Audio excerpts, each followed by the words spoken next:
Good morning, everyone. My name is Gus Duran, and I'm a third-year political science and history major from the University of Florida.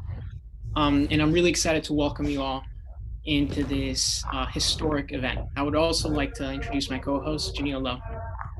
Morning, Gus. I wish I could be there with you, but this is as close as we can get right now. Good morning to everyone else who came.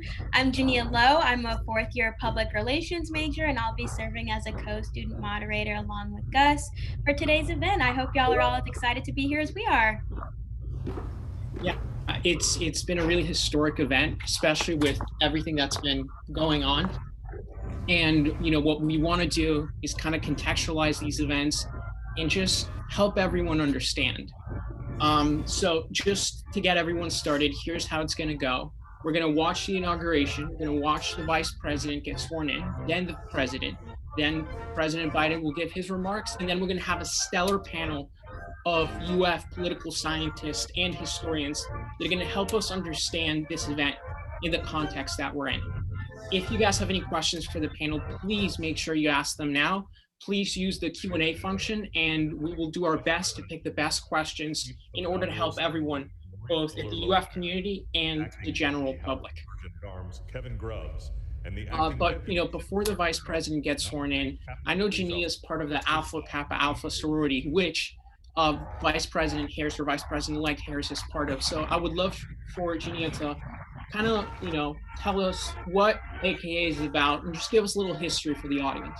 Yeah, of course. So, like we said, this is really a momentous occasion, and for me, this is very near and dear to my heart. So, just like Vice President-elect Kamala Harris, I am also a member of Alpha Kappa Alpha Sorority Incorporated. We were founded on January 15th, 1908 at Howard University, which is actually where Vice President-elect went and received her undergraduate degree from the Alpha chapter. We focus on sisterhood, scholarship, and service, and most definitely our emphasis is on service. So it really doesn't surprise me to see her in this position. And we have program targets that we focus everything we do on. So HBCU Youth for Life, women's healthcare, building your economic legacy, the arts, and global impact. And for anyone who doesn't know a lot about the sorority, or you're just interested in learning more, some of our most notable members are Wanda Sykes, Loretta Devine, and Toni Morris. Thank you so much. That's just historic, especially since these sororities part of the Divine Nine here at the University of Florida. And it's important that we get to know. And now, seeing Vice President Harris take the stage and hopefully take over office soon. But just to understand this moment, this is going to be extremely important, not only for the country with the recent events, but also just because of the coronavirus pandemic. It's been a pretty tough year for everyone. So while we wait for President Harris to take the oath of office, we have some presidential trivia ready for you guys. So if we could launch that, we just kind of explain the history behind inaugurations and some interesting fun facts that everyone might enjoy. So if we could launch that poll. I'm super excited to see what y'all know. I know I don't know everything, so I'm excited to be learning right along with everybody else.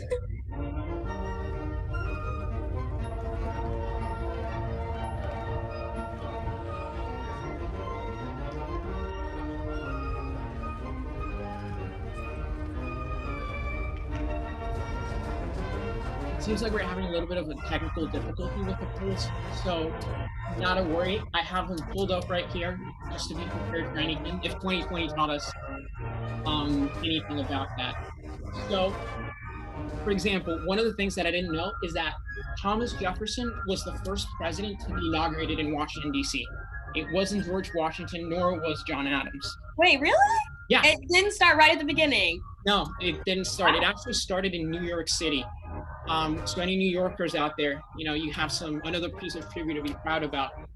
Another interesting thing, and this is a little bit more recent history, is that the first presidential inauguration that was live streamed on the internet was Bill Clinton's in 1997. 1997? Yeah. Yeah.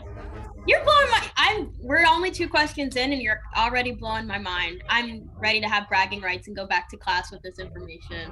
Yeah, exactly. I don't know if there are any professors out there that might use this 4 years from now, but you never know. Maybe the next inauguration is going to be live streamed on TikTok, but we'll definitely see about that.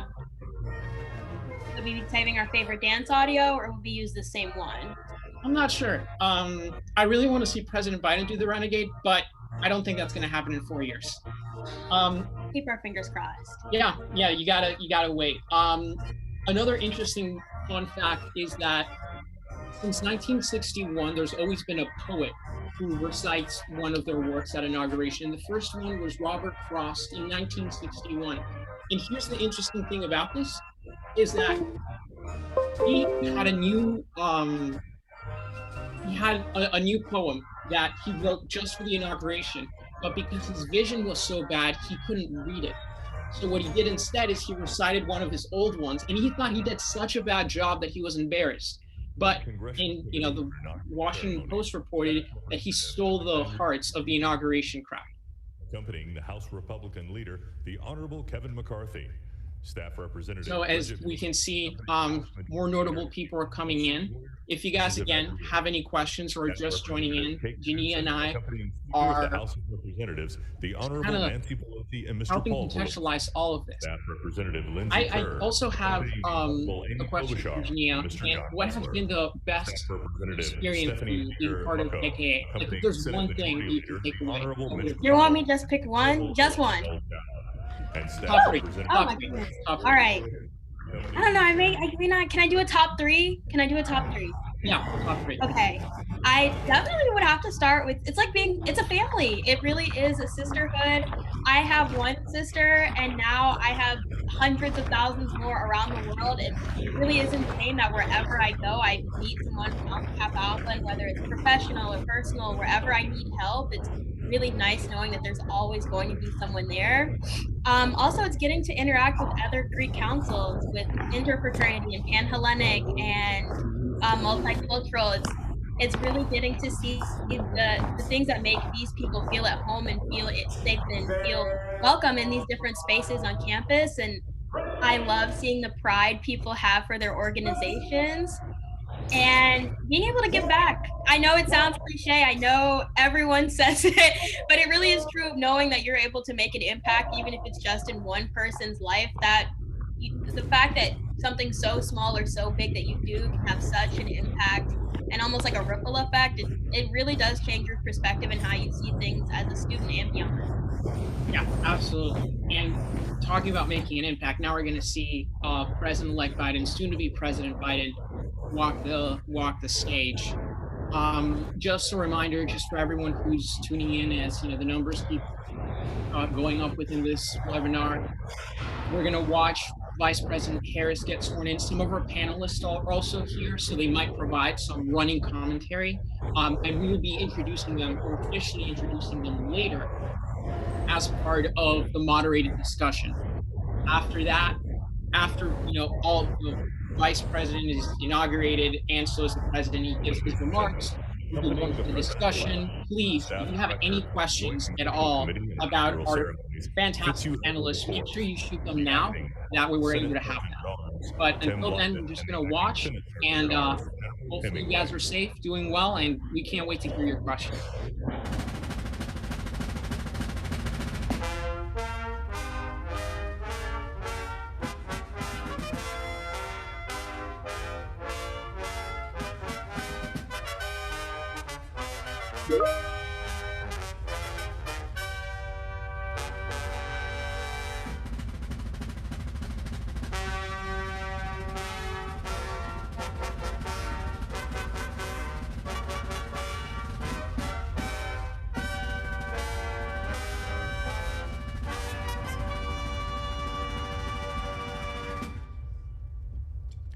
Ladies and gentlemen, the President-elect of the United States, Joseph Robinette Biden Jr. and Dr. Jill Biden.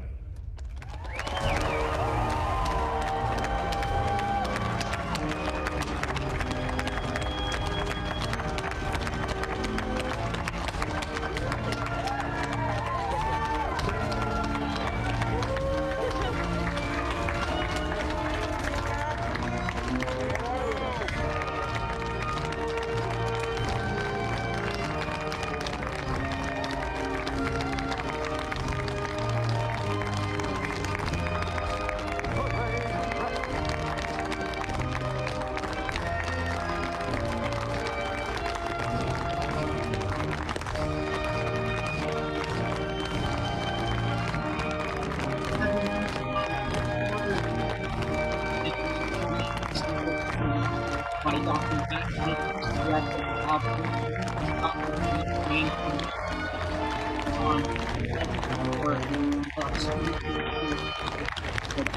Dr. Jacobs is the director. Ladies and gentlemen, please be seated. Dr. Jacobs is the director of the Graham Center, and also he's been my professor for 2 classes. So if Dr. Jacobs is on the call, please take it away. Thanks, Gus. I appreciate that. I hope everyone can hear me. Please welcome the Honorable Amy Klobuchar. It is a wonderful pleasure to be here today, and it is a wonderful day in American democracy today as well. Vice President Pence, Mr. President-elect, Madam Vice President-elect, members of Congress and the judicial branch, former presidents and first ladies, vice presidents, leaders from abroad, and a whole bunch of Bidens. America, welcome to the 59th presidential inauguration, where in just a few moments, Joe Biden and Kamala Harris will take their solemn oaths. This ceremony is the culmination of 244 years of a democracy. It is the moment when leaders brought to this stage by the will of the people promise to be faithful to our Constitution, to cherish it and defend it. It is the moment when they become, as we all should be, guardians of our country. Have we become too jaded, too accustomed to the ritual of the passing of the torch of democracy to truly appreciate what a blessing and a privilege it is to witness this moment? I think not. 2 weeks ago, when an angry, violent mob staged an insurrection and desecrated this temple of our democracy, it awakened us to our responsibilities as Americans.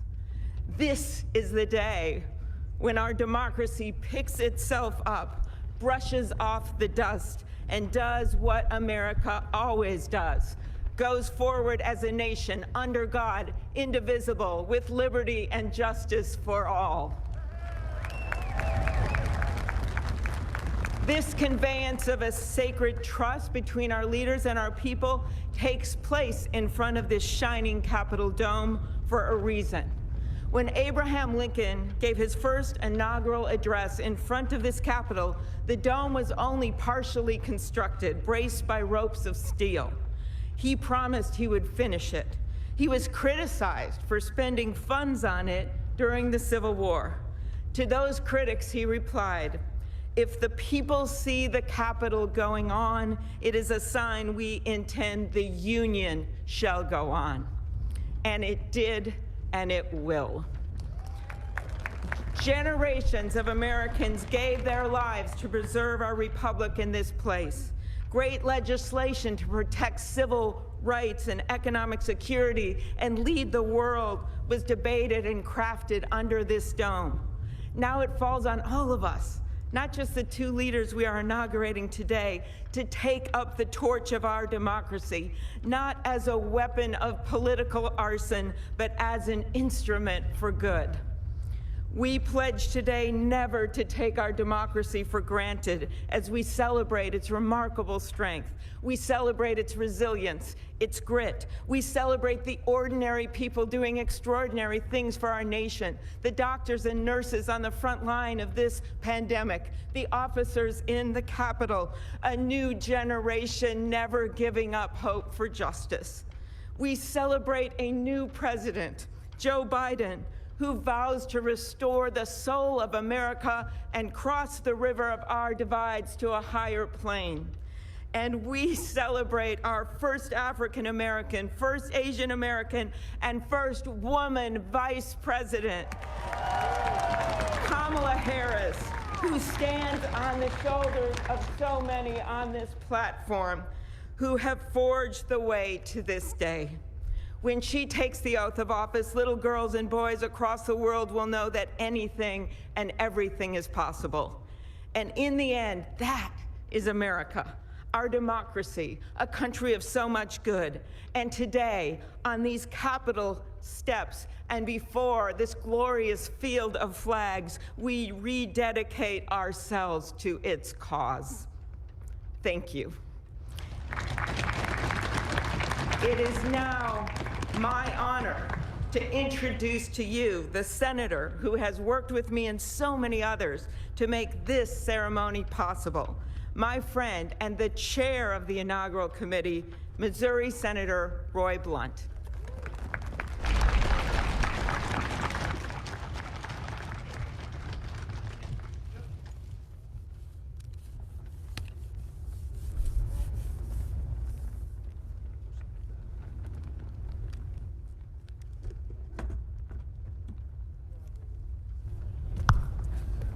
Well, I should have known when Senator Klobuchar got involved, at least there'd be a touch of snow up here this morning.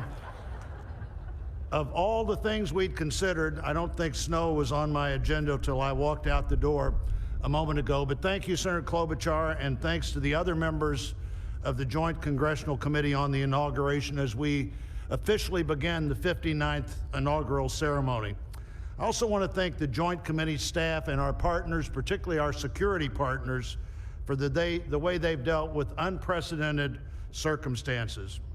When I chaired the inauguration 4 years ago, I shared President Reagan's 1981 description of this event as commonplace and miraculous. Commonplace because we've done it every 4 years since 1789. Miraculous because we've done it every 4 years since 1789. Americans have celebrated this moment during war, during depression, and now during pandemic. Once again, all three branches of our government come together as the Constitution envisions. Once again, we renew our commitment to our determined democracy, forging a more perfect union. That theme for this inauguration, our determined democracy, forging a more perfect union, was announced by the Joint Committee before the election with the belief that the United States can only fulfill its promise and set an example for others if we are always working to be better than we have been. The Constitution established that determined democracy with its first three words, declaring the people as the source of the government. The Articles of Confederation hadn't done that. The Magna Carta hadn't done that. Only the Constitution says the government exists because the people are the source of the reason it exists. They immediately followed those first three words with the words to form a more perfect union. The founders did not say to form a perfect union. They did not claim that in our new country nothing would need to be improved. Fortunately, they understood that always working to be better would be the hallmark of a great democracy. The freedoms we have today, the nation we have today, is not here just because it happened, and they aren't complete. A great democracy working through the successes and failures of our history, striving to be better than it had been. And we are more than we have been, and we are less than we hope to be. The assault on our Capitol at this very place just 2 weeks ago reminds us that a government designed to balance and check itself is both fragile and resilient. During the last year, the pandemic challenged our free and open society and called for extraordinary determination and sacrifice, and still challenges us today. Meeting that challenge head on have been and are healthcare workers, scientists, first responders, essential frontline workers, and so many others we depend on in so many ways. Today we come to this moment, people all over the world, as we're here, are watching and will watch what we do here. Our government comes together. The Congress and the courts join the transition of executive responsibility. One political party more pleased today and on every inaugural day than the other. But this is not a moment of division, it's a moment of unification. A new administration begins and brings with it a new beginning. And with that, our great national debate goes forward, and a determined democracy will continue to be essential in pursuit of a more perfect union and a better future for all Americans. What a privilege for me to join you today. Thank you.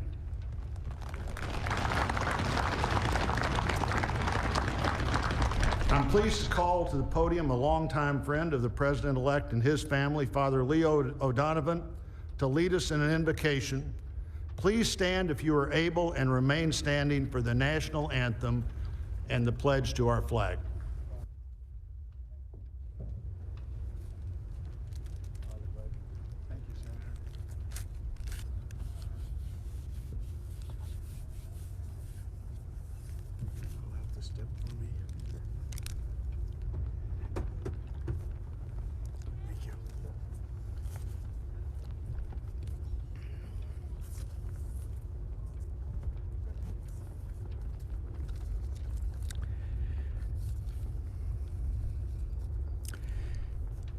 Gracious and merciful God, at this sacred time we come before you in need, indeed on our knees. But we come still more with hope and with our eyes raised anew to the vision of a more perfect union in our land, a union of all our citizens to promote the general welfare and secure the blessings of liberty to ourselves and our posterity. We are a people of many races, creeds, and colors, national backgrounds, cultures, and styles, now far more numerous and on land much vaster than when Archbishop John Carroll wrote his prayer for the inauguration of George Washington 232 years ago. Archbishop Carroll prayed that you, O Creator of all, would assist with your Holy Spirit of counsel and fortitude the President of these United States, that his administration may be conducted in righteousness and be eminently useful to your people. Today we confess our past failures to live according to our vision of equality, inclusion, and freedom for all. Yet we resolutely commit still more now to renewing the vision, to caring for one another in word and deed, especially the least fortunate among us, and so becoming a light for the world. There is a power in each and every one of us that lives by turning to every other one of us, a thrust of the Spirit to cherish and care and stand by others, and above all, those most in need. It is called love, and its path is to give ever more of itself. Today, it is called American patriotism, born not of power and privilege, but of care for the common good, with malice toward none and with charity for all. For our new president, we beg of you the wisdom Solomon sought when he knelt before you and prayed for an understanding heart so that I can govern your people and know the difference between right and wrong. We trust in the counsel of the letter of James. If any of you lacks wisdom, you should ask God, who gives generously to all without finding fault, and it will be given to you. Pope Francis has reminded us how important it is to dream together. By ourselves, he wrote, we risk seeing mirages, things that are not there. Dreams, on the other hand, are built together. Be with us, holy mystery of love, as we dream together. Help us under our new president to reconcile the people of our land, restore our dream and invest it with peace and justice and the joy that is the overflow of love. To the glory of your name, forever, amen.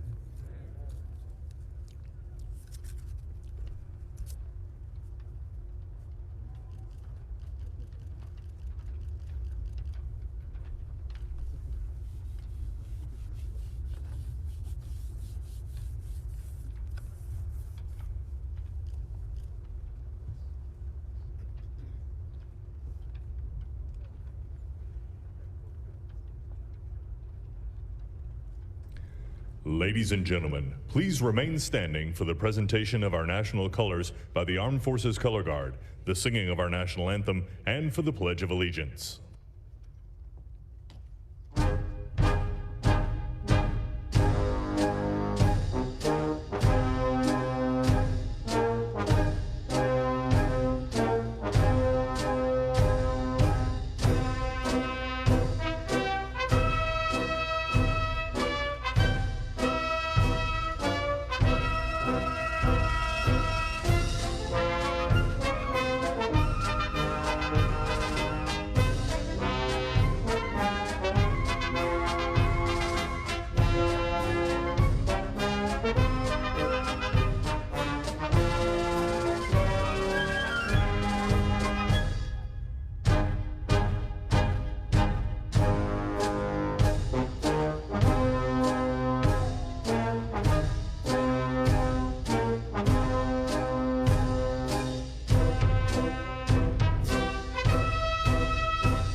Ladies and gentlemen, here for the singing of our national anthem, accompanied by the President's own United States Marine Band, please welcome Lady Gaga.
Stripes and bright stars through the perilous fight, o'er the ramparts we watched were so gallantly streaming, and the rockets' red glare,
Ladies and gentlemen, please welcome from the City of South Fulton, Georgia Fire and Rescue Department, President of the International Association of Firefighters, Local 3920, Fire Captain Andrea M. Hall, for the reciting of the Pledge of Allegiance.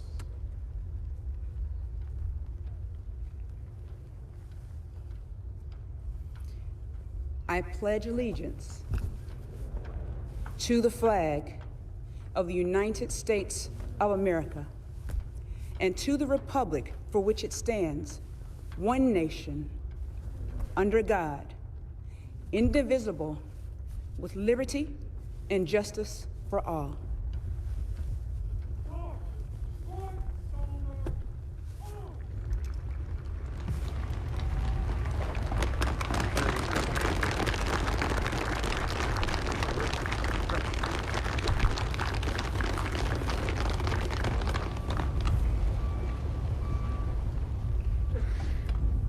What you are all about to be part of, America, is a historic moment of firsts. To administer the oath to our first African American, our first Asian American, and our first woman vice president, Kamala Harris, it is my great privilege to welcome to the inaugural stage the first Latina to ever serve on the Supreme Court of the United States of America, Justice Sonia Sotomayor. Ladies and gentlemen, please remain standing for the oath of office, followed by musical honors.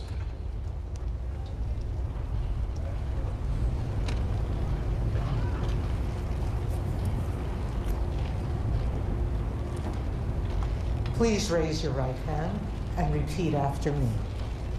I, Kamala Davy Harris, do solemnly swear. I, Kamala Davy Harris, do solemnly swear. That I will support and defend the Constitution of the United States. That I will support and defend the Constitution of the United States. Against all enemies, foreign and domestic. Against all enemies, foreign and domestic. That I will bear true faith and allegiance to the same. That I will bear true faith and allegiance to the same. That I take this obligation freely. That I take this obligation freely. Without any mental reservation or purpose of evasion. Without any mental reservation or purpose of evasion. That I will well and faithfully discharge. That I will well and faithfully discharge. The duties of the office on which I am about to enter. The duties of the office upon which I am about to enter. So help me God. So help me God. Congratulations.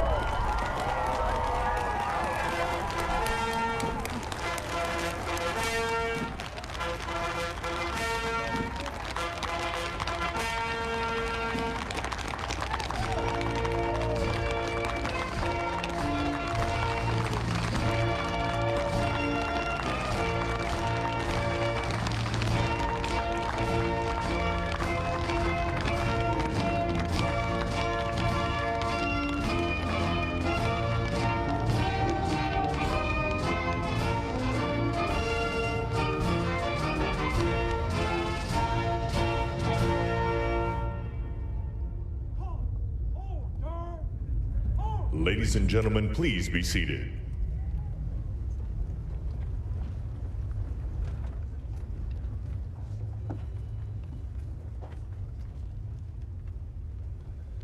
Please welcome Jennifer Lopez to perform This Land Is Your Land and America the Beautiful, accompanied by members of the President's Own United States Marine Band.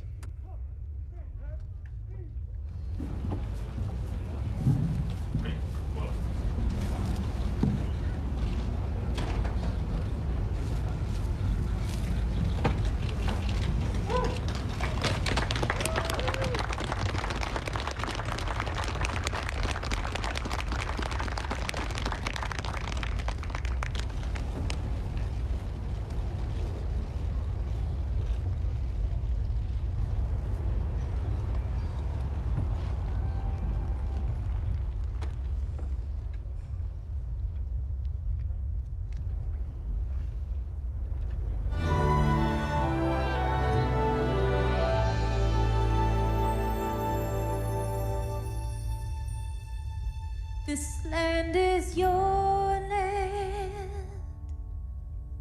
This land is my land. From California to the New York Islands, from the Redwood Forest to the Gulf Stream waters.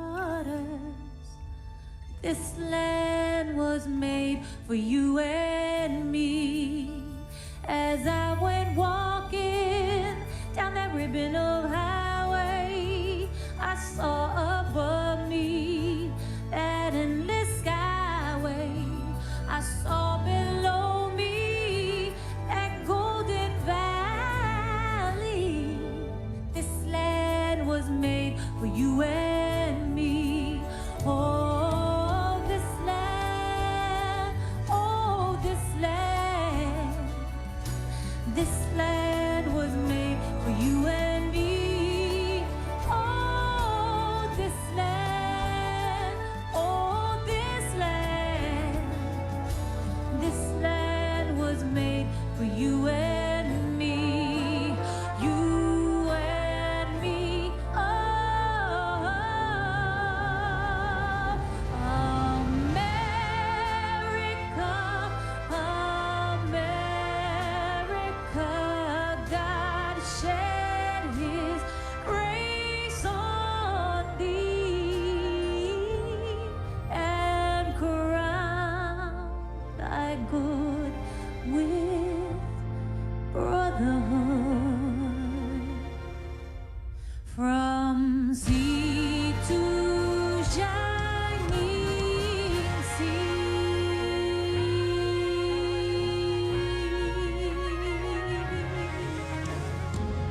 Una nación bajo Dios, indivisible, con libertad y justicia para todos.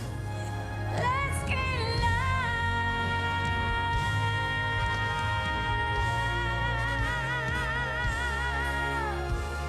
'cause this land was made for you and me.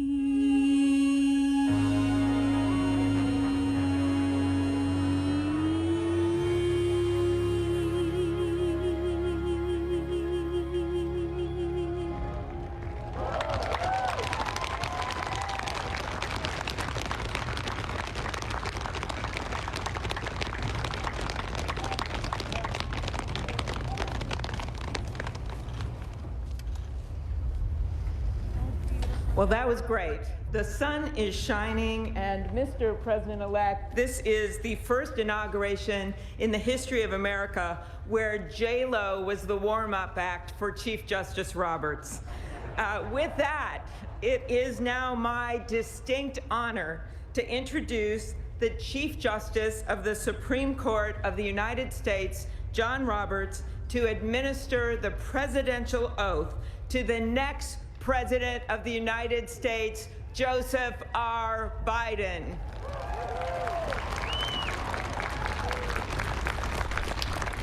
Ladies and gentlemen, please stand for the oath of office, followed by musical honors.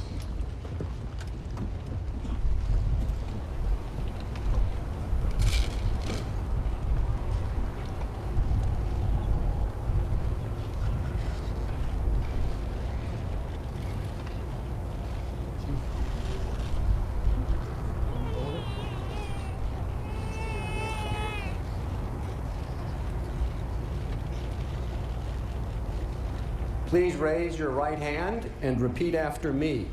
I, Joseph Robinette Biden Jr., do solemnly swear. I, Joseph Robinette Biden Jr., do solemnly swear. That I will faithfully execute. That I will faithfully execute. The office of President of the United States. Office of President of the United States. And will, to the best of my ability. Will, to the best of my ability. Preserve, protect, and defend. Preserve, protect, and defend. The Constitution of the United States. The Constitution of the United States. So help you God. So help me God. Congratulations, Mr. President.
Ladies and gentlemen, please be seated.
My fellow Americans, a moment we have all been waiting for. It is now my great privilege and high honor to be the first person to officially introduce the 46th President of the United States, Joseph R. Biden, Jr.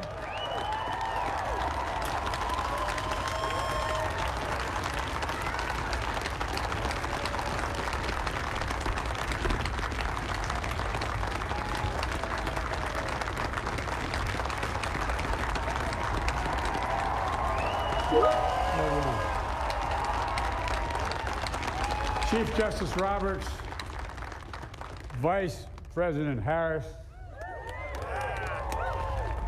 Speaker Pelosi, Leader Schumer, Leader McConnell, Vice President Pence, and my distinguished guests, my fellow Americans.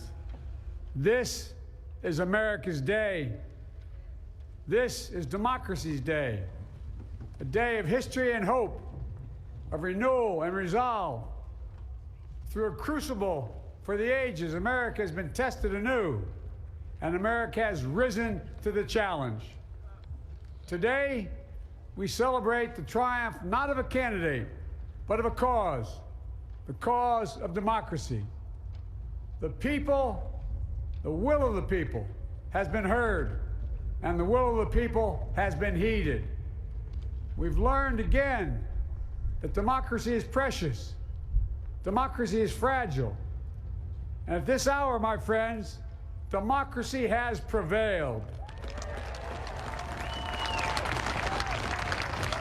So now, on this hallowed ground where just a few days ago, violence sought to shake the Capitol's very foundation, we come together as one nation, under God, indivisible, to carry out the peaceful transfer of power as we have for more than 2 centuries.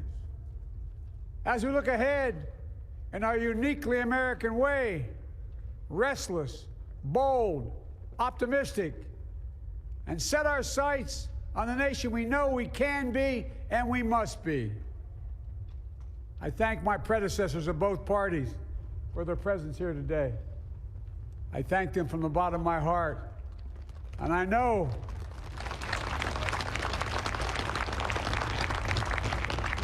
the resilience of our Constitution and the strength of our nation, as does President Carter, who I spoke with last night, who cannot be with us today, but whom we salute for his lifetime in service. I've just taken the sacred oath each of those patriots have taken, the oath first sworn by George Washington. But the American story depends not on any one of us, not on some of us, but on all of us, on we, the people, who seek a more perfect union. This is a great nation. We're good people.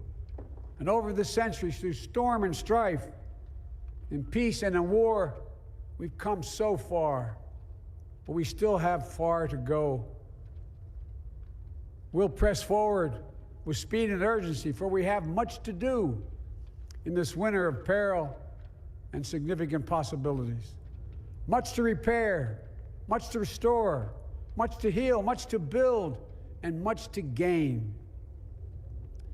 Few people in our nation's history have been more challenged or found a time more challenging or difficult than the time we're in now. Once-in-a-century virus that silently stalks the country. It's taken as many lives in 1 year as America lost in all of World War II. Millions of jobs have been lost. Hundreds of thousands of businesses closed. A cry for racial justice, some 400 years in the making, moves us. The dream of justice for all will be deferred no longer. A cry for survival comes from the planet itself, a cry that can't be any more desperate or any more clear. And now, a rise of political extremism, white supremacy, domestic terrorism, that we must confront and we will defeat. To overcome these challenges, to restore the soul and secure the future of America, requires so much more than words. It requires the most elusive of all things in a democracy: unity. Unity. In another January, on New Year's Day in 1863, Abraham Lincoln signed the Emancipation Proclamation. When he put pen to paper, the president said, and I quote, "If my name ever goes down into history, it'll be for this act, and my whole soul is in it." My whole soul is in it. Today, on this January day, my whole soul is in this. Bringing America together, uniting our people, uniting our nation. And I ask every American to join me in this cause.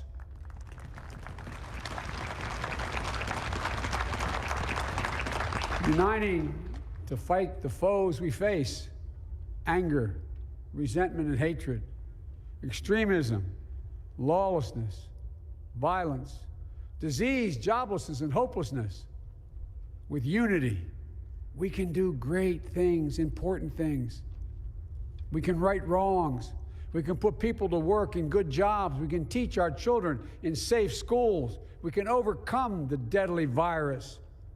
We can reward work and rebuild the middle class and make health care secure for all. We can deliver racial justice, and we can make America once again the leading force for good in the world. I know speaking of unity can sound to some like a foolish fantasy these days. I know the forces that divide us are deep and they are real. But I also know they are not new. Our history has been a constant struggle between the American ideal that we're all are created equal and the harsh, ugly reality that racism, nativism, fear, demonization have long torn us apart. The battle is perennial, and victory is never assured. Through Civil War, the Great Depression, World War, 9/11, through struggle, sacrifice, and setbacks, our better angels have always prevailed. In each of these moments, enough of us have come together to carry all of us forward. And we can do that now. History, faith, and reason show the way of unity. We can see each other not as adversaries, but as neighbors. We can treat each other with dignity and respect. We can join forces, stop the shouting, and lower the temperature. For without unity, there is no peace, only bitterness and fury. No progress, only exhausting outrage. no nation, only a state of chaos. This is our historic moment of crisis and challenge, and unity is the path forward. And we must meet this moment as the United States of America. If we do that, I guarantee you we will not fail. We have never, ever, ever, ever failed in America when we've acted together. And so today, at this time, in this place, let's start afresh, all of us. Let's begin to listen to one another again, hear one another, see one another, show respect to one another. Politics doesn't have to be a raging fire, destroying everything in its path. Every disagreement doesn't have to be a cause for total war. And we must reject the culture in which facts themselves are manipulated and even manufactured.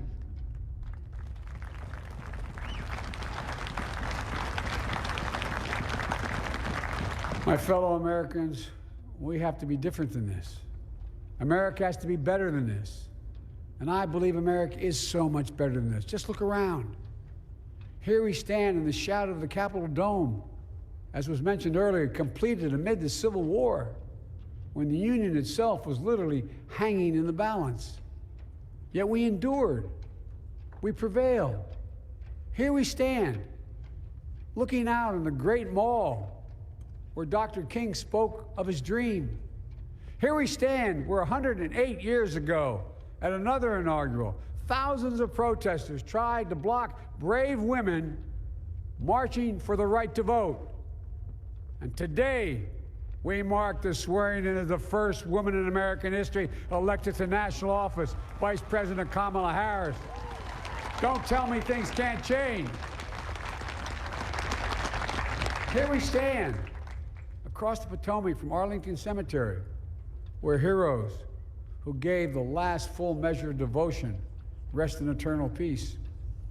And here we stand, just days after a riotous mob thought they could use violence to silence the will of the people, to stop the work of our democracy, to drive us from this sacred ground. It did not happen. It will never happen. Not today, not tomorrow, not ever. Not ever.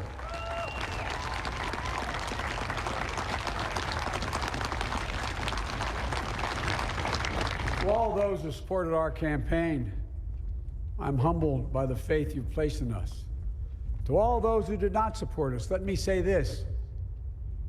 Hear me out as we move forward. Take a measure of me and my heart. And if you still disagree, so be it. That's democracy. That's America. The right to dissent peaceably within the guardrails of our republic is perhaps this nation's greatest strength. Yet hear me clearly. Disagreement must not lead to disunion. And I pledge this to you. I will be a president for all Americans. All Americans. And I promise you, I will fight as hard for those who did not support me as for those who did.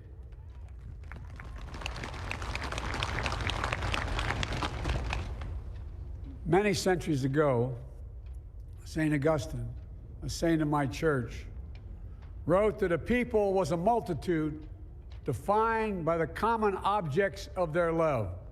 Defined by the common objects of their love. What are the common objects we as Americans love that define us as Americans? I think we know. Opportunity, security, liberty, dignity, respect, honor, and yes, the truth. Recent weeks and months have taught us a painful lesson. There is truth and there are lies. Lies told for power and for profit. And each of us has a duty and a responsibility as citizens, as Americans, and especially as leaders. Leaders who have pledged to honor our Constitution and protect our nation, to defend the truth and defeat the lies. Look, I understand that many of my fellow Americans view the future with fear and trepidation. I understand they worry about their jobs. I understand, like my dad, they lay at bed at night, staring at the ceiling, wondering, can I keep my health care? Can I pay my mortgage? Thinking about their families, about what comes next. I promise you, I get it. But the answer is not to turn inward, to retreat into competing factions, distrusting those who don't look like you, or worship the way you do, or don't get their news from the same sources you do.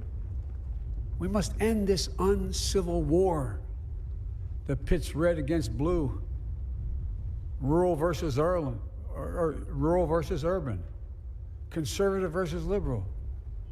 We can do this if we open our souls instead of hardening our hearts, if we show a little tolerance and humility, and if we're willing to stand in the other person's shoes, as my mom would say, just for a moment, stand in their shoes. Because here's the thing about life. There's no accounting for what fate will deal you. Some days, when you need a hand. There are other days when we're called to lend a hand. That's how it has to be. That's what we do for one another. And if we are this way, our country will be stronger, more prosperous, more ready for the future. And we can still disagree.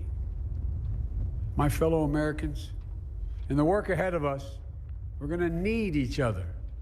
We need all our strength to persevere through this dark winter.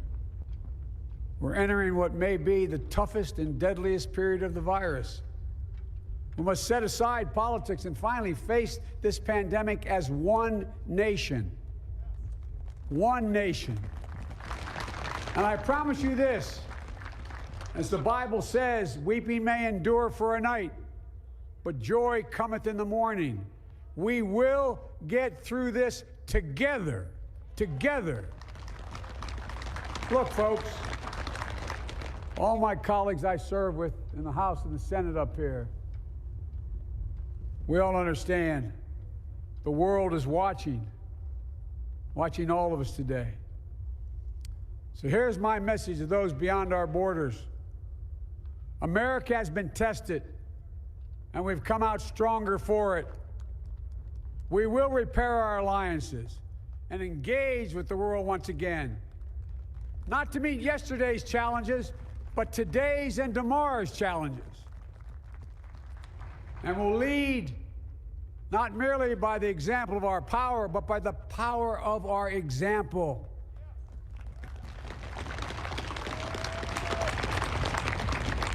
We'll be a strong and trusted partner for peace, progress, and security. Look, you all know we've been through so much in this nation. And in my first act as president, I'd like to ask you to join me in a moment of silent prayer. Remember all those who we lost in this past year to the pandemic. Those 400,000 fellow Americans, moms, dads, husbands, wives, sons, daughters, friends, neighbors, and co-workers. We'll honor them by becoming the people and the nation we know we can and should be. So I ask you, let's say a silent prayer for those who've lost their lives and those left behind, and for our country.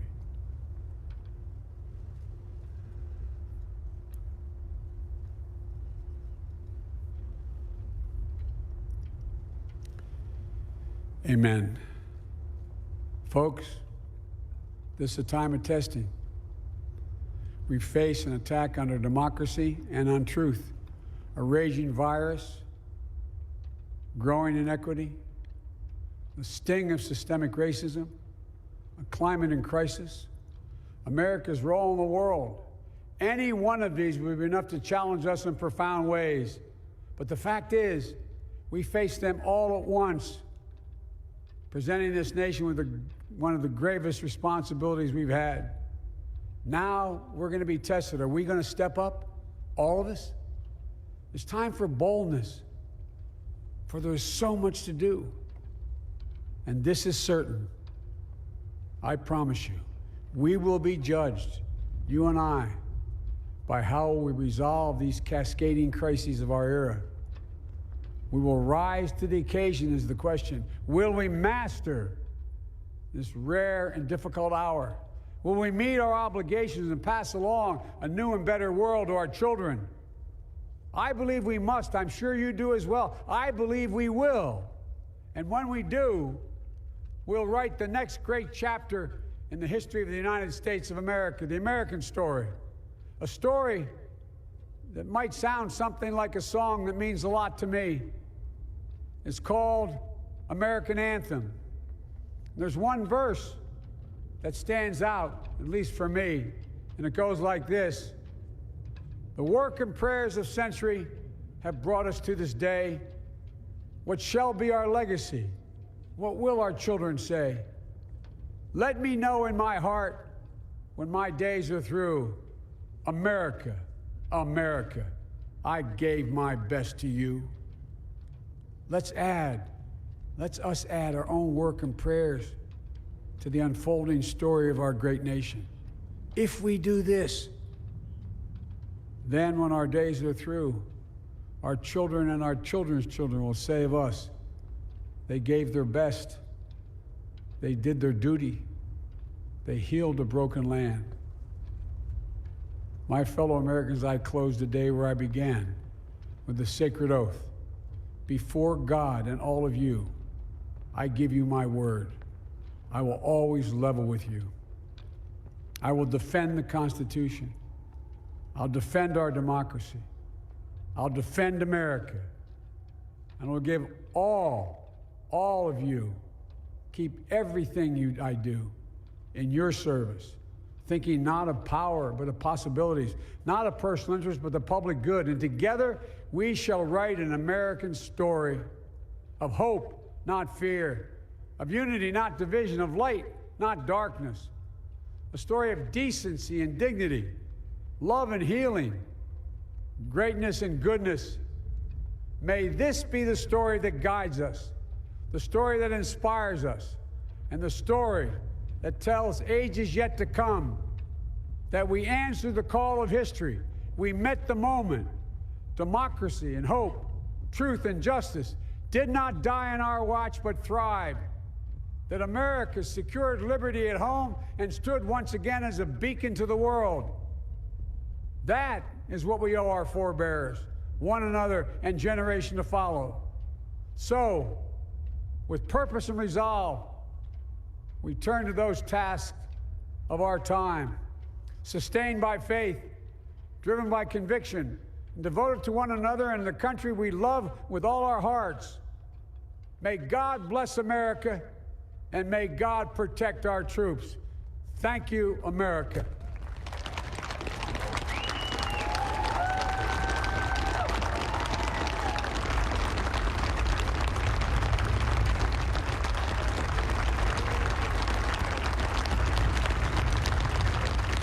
That certainly was the story. So here's what's going to happen next. Dr. Jacobs is going to come and introduce himself, as long as Dr. Mole. Then we're going to have a panel of UF experts that are going to help us contextualize the speech and what this means moving forward. Without further ado, Dr. Jacobs, you have the stage. Thank you, Gus. I appreciate the introduction. And I want to thank all of you who are watching and participating today.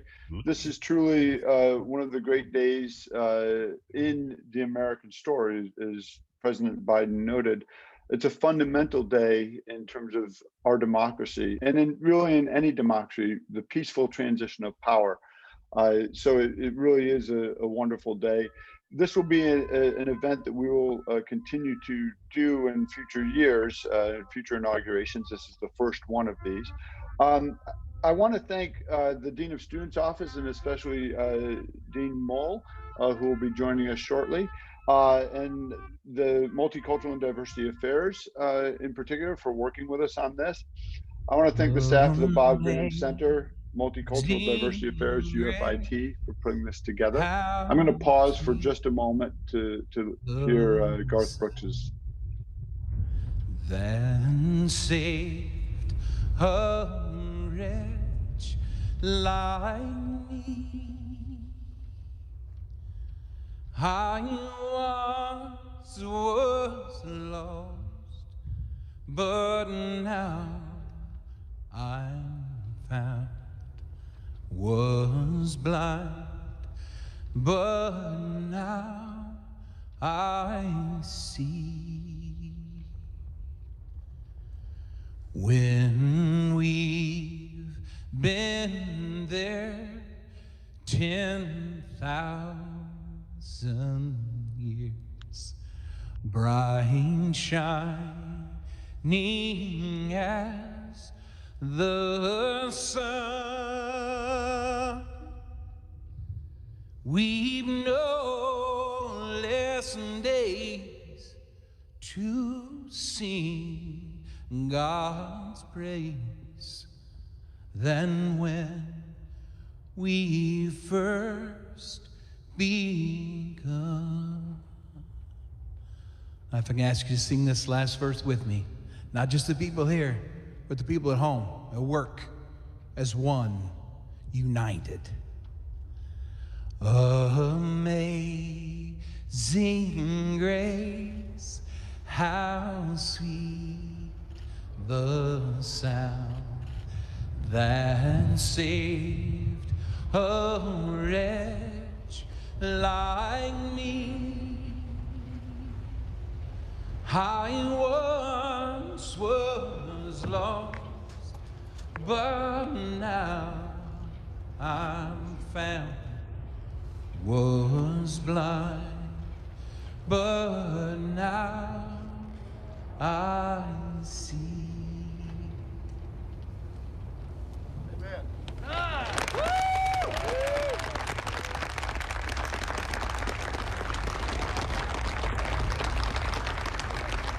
Okay, I'm going to jump back in here. As I was saying, I want to thank our partners on this event, the staff of both the Graham Center and MCDA and UFIT for helping us work through the technical side of this. I want to offer a special thank you to our panelists who will be introduced shortly for working with us on this event. And then I also would especially like to thank Gus Duran and Jania Lowe for moderating this, our two student moderators for this panel. I think they're going to do a wonderful job, and I'm delighted that they've agreed to do this. I want to offer just a couple of very quick comments, and then I want to turn it over to Dr. Mull. I think the first thing I want to mention is just how important the Capitol is. And we're going to be posting a link to the Bob Graham Center webpage to a narrative history of the Capitol that was delivered in the Capitol in 2016 by David McCullough, who was also one of the inaugural speakers for the Graham Center when it was founded almost 15 years ago. And so we'll be posting that. I'm going to stop here.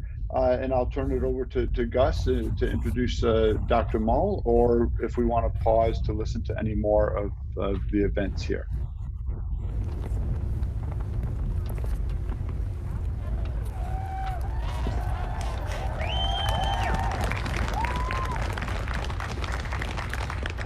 Mr. President, Dr. Biden, Madam Vice President, Mr. Emhoff, Americans, and the world. When day comes, we ask ourselves, where can we find light in this never-ending shade? The loss we carry, a sea we must wade. We've braved the belly of the beast. We've learned that quiet isn't always peace, and the norms and notions of what just isn't always just is. And yet the dawn is ours before we knew it. Somehow we do it. Somehow we've weathered and witnessed a nation that isn't broken, but simply unfinished. We, the successors of a country and a time where a skinny black girl descended from slaves and raised by a single mother can dream of becoming president only to find herself reciting for one. And yes, we are far from polished, far from pristine, but that doesn't mean we are striving to form a union that is perfect. We are striving to forge our union with purpose, to compose a country committed to all cultures, colors, characters, and conditions of man. And so we lift our gazes not to what stands between us, but what stands before us. We close the divide because we know to put our future first, we must first put our differences aside. We lay down our arms so we can reach out our arms to one another. We seek harm to none and harmony for all. Let the globe, if nothing else, say this is true. That even as we grieved, we grew, that even as we hurt, we hoped, that even as we tired, we tried, that we'll forever be tied together, victorious, not because we will never again know defeat, but because we will never again sow division. Scripture tells us to envision that everyone shall sit under their own vine and fig tree, and no one shall make them afraid. If we're to live up to our own time, then victory won't lie in the blade, but in all the bridges we've made. That is the promised glade, the hill we climb, if only we dare it, because being American is more than a pride we inherit. It's the past we step into and how we repair it. We've seen a force that would shatter our nation rather than share it, would destroy our country if it meant delaying democracy. And this effort very nearly succeeded. But while democracy can be periodically delayed, it can never be permanently defeated. In this truth, in this faith we trust, for while we have our eyes on the future, history has its eyes on us. This is the era of just redemption. We feared it at its inception. We did not feel prepared to be the heirs of such a terrifying hour, but within it we found the power to author a new chapter, to offer hope and laughter to ourselves. So, while once we asked, how could we possibly prevail over catastrophe? Now we assert, how could catastrophe possibly prevail over us? We will not march back to what was, but move to what shall be, a country that is bruised but whole, benevolent but bold, fierce and free. We will not be turned around or interrupted by intimidation, because we know our inaction and inertia will be the inheritance of the next generation. Our blunders become their burdens. But one thing is certain: if we merge mercy with might and might with right, then love becomes our legacy and change our children's birthright. So let us leave behind a country better than the one we were left. With every breath from my bronze-pounded chest, we will raise this wounded world into a wondrous one. We will rise from the gold-limbed hills of the West. We will rise from the wind-swept Northeast, where our forefathers first realized revolution. We will rise from the lake-rimmed cities of the Midwestern states. We will rise from the sun-baked South. We will rebuild, reconcile, and recover in every known nook of our nation, in every corner called our country. Our people, diverse and beautiful, will emerge battered and beautiful. When day comes, we step out of the shade, aflame and unafraid. The new dawn blooms as we free it. For there is always light, if only we're brave enough to see it, if only we're brave enough to be it.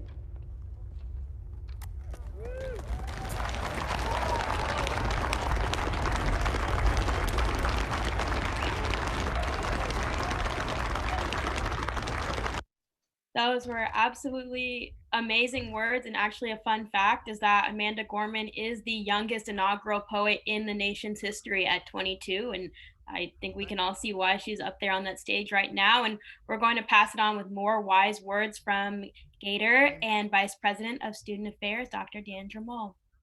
Episcopal Church in Wilmington, Delaware. Good afternoon. I'm Dr. Deandra Mull, and I serve as Vice President for Student Affairs. I'm glad to have that honor and privilege. I'm also honored to join you here virtually for such a historic day. I would like to take the opportunity to thank our students, faculty, and staff for joining us to watch this event, and I hope you stay for our discussion with our esteemed faculty now. Joining together to watch this inauguration and discuss its meaning is a long-standing tradition here at UF.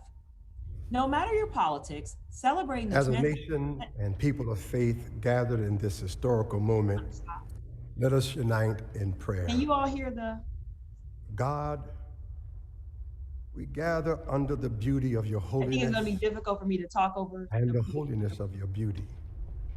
We seek your face.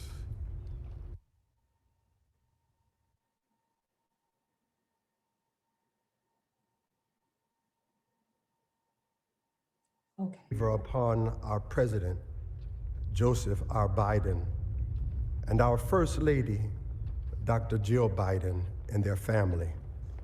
We further ask that you would extend the same favor upon our Vice President, Kamala D. Harris, and our second gentleman, Doug Emhoff, and their family. More than ever,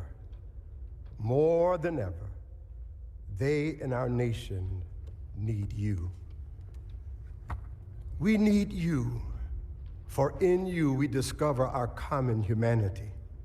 In our common humanity, we will seek out the wounded and bind their wounds. We will seek healing for those who are sick and diseased.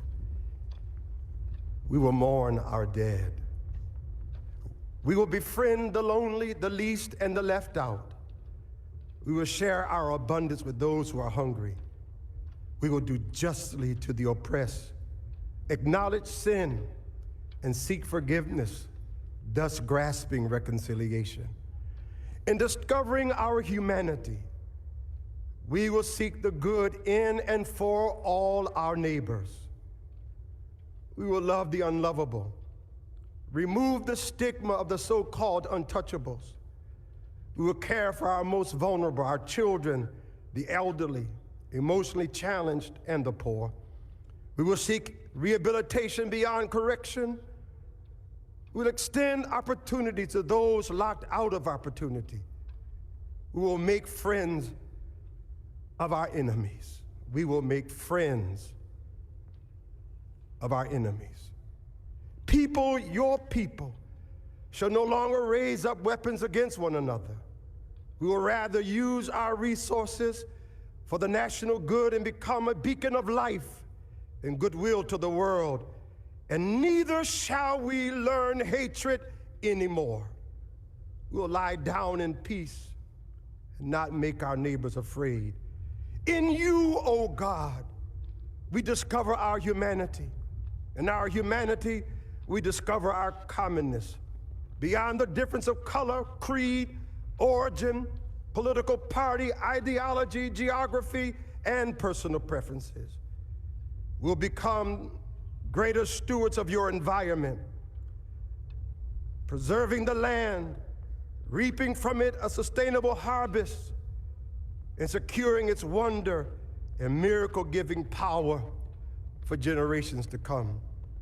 This is our benediction, that from these hallowed grounds, where slaves labored to build this shrine and citadel to liberty and democracy, let us all acknowledge, from the indigenous Native American to those who recently received their citizenship, from the African American to those whose foreparents came from Europe and every corner of the globe, from the wealthy to those struggling to make it, from every human being regardless of their choices, that this is our country. As such, teach us, O God. As such, teach us, O God, to live in it, love in it, be healed in it, and reconcile to one another in it. lest we miss kingdom's goal. To your glory, majesty, dominion, and power forever. Hallelujah. Glory, hallelujah. In the strong name of our collective faith. Amen. Please remain standing as the Armed Forces Color Guard retires our national colors.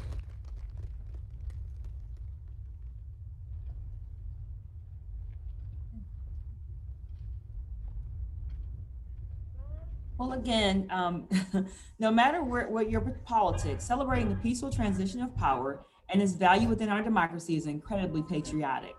Michelle Obama recently wrote, "Patriotism is treating our fellow citizens with compassion, kindness, and generosity." I believe this quote speaks directly to not only patriotism, but the value of civic engagement. By watching the inauguration, which symbolizes a new direction, and engaging with today's discussion, you have chosen to engage in dialogue in the processes that impact our community. The Division of Student Affairs is committed to creating pathways for you to civically engage in the community during your time here at UF and to equip you for global citizenship beyond. As Dr. Jacobs mentioned, civic engagement comes in many forms. For me, it means voting and speaking truth to power, but also serving in my community and working to use my own skills and resources to make a difference in my own backyard. I hope many of you were able to take part in this Monday's service activities. From the Grand Center to the Brown Center for Leadership and Service to various student organizations, there are many ways to get involved and follow your passions in the process. In such a unique time in our country, amid a global pandemic, it is time for us all to reflect on our values as individuals and as a nation. What's next, and how can you contribute? I'd like to leave you with a quote from Diana Hardy. She says, "It only takes one voice at the right pitch to start an avalanche." You matter, your voice matters, and you can make a difference. Again, thank you all for joining us on this historic day, and I look forward to the discussion. Thank you so much, Dr. Moll and Dr. Jacobs. Those are some very nice words. And now we're going to transition into our panel. Please, if you have any questions about the speech, about President Biden's policy, make sure to submit them in the Q&A, as we will be taking a couple of questions from the audience at the end. With that being said, I would like to introduce our panelists. So first, we have Dr. Richard Conley. Dr. Conley is an associate professor of political science here at the University of Florida. He got his PhD from the University of Maryland, and he has experience in archival research and also in the executive legislative relations. Dr. Conley has written multiple books about presidents, including Clinton, Bush, and now he just recently published a book about President or former President Trump called Donald Trump and American Populism, which was published last year. So Dr. Conley, we want to welcome you to this panel and thank you for taking the time to be with us. Well, thank you, Gustavo. It's good to be with you. It's a historic day. Next up, we're going to have Dr. Paul Ortiz. Dr. Ortiz is the director for the award-winning Samuel Proctor Oral History Program, which is right across from the Graham Center. Dr. Ortiz is experienced in labor and community relations and a distinguished scholar. He's also a third-generation U.S. military veteran. He received his PhD from Duke University and has a plethora of experience in multiple areas and has won awards, not only being part of the Samuel Proctor Oral History Program, but also through his work. So Dr. Ortiz, welcome and thank you for taking the time.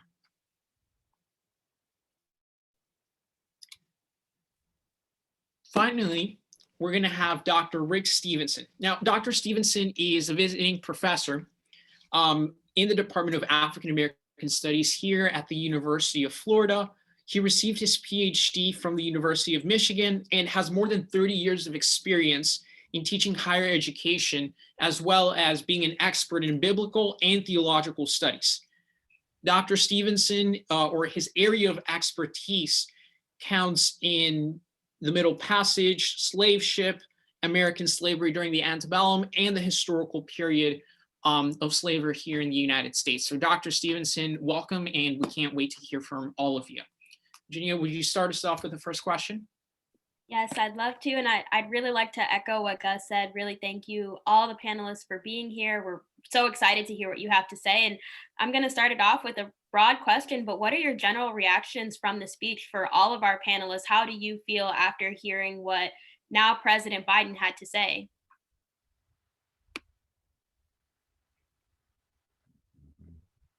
Well, I'll go first if you don't mind. I'd like to make a correction. I actually got my PhD from Michigan State, so My apologies. My apologies. that's okay.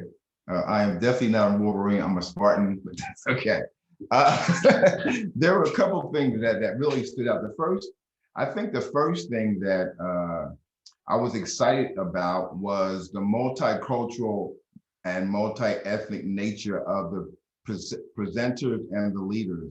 Also, the amount of women who were in leadership is very significant, very different from the way we understand American government, that is predominantly male, predominantly white male at that. And so to see that many women and women of color participating was, I think, a hallmark and a turning point, if you will, in the way our government hopefully will begin to function.